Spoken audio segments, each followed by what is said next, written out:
Hello, किन आत्तिनु भएको रहेछ दिदीहरू? के भएको रहेछ? चोर आएको रहेछ कि चोर। ए, म त मलाई खोज्दै खोज्दै बाबा आउनुभएको हो कि भनेर डराएको। डराउनु पर्दैन के, तिम्रो बाबै आए पनि म तिमीलाई फर्केर जान दिन्न क्यारे। ल ल, अब सुत्नुहोस्। आमालाई डिस्टर्ब हुन्छ। मैले राखेँ ल, बाई। ल ल बाई।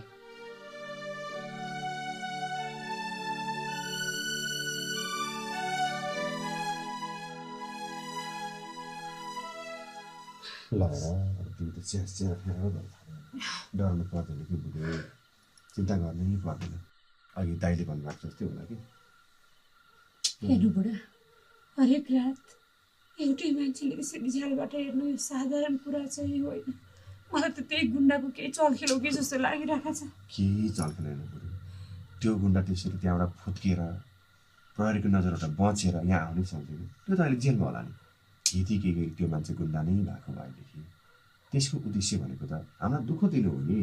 अनि अघि हामी बाहिर जाँदा त्यो मान्छे भागेको होइन, अनि यदि गुन्डा भएको भए भाग्थ्यो त।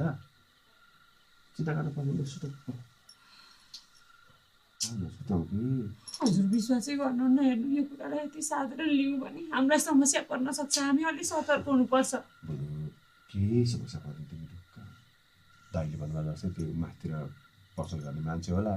अब हामी बाहिर निस्किदिएपछि उसलाई पनि अलिकति डर लागेर त्यही भएर भाग्यो होला। त्यसो पर्दैन, सुतौँ कि। ढुक्काउनु बरु।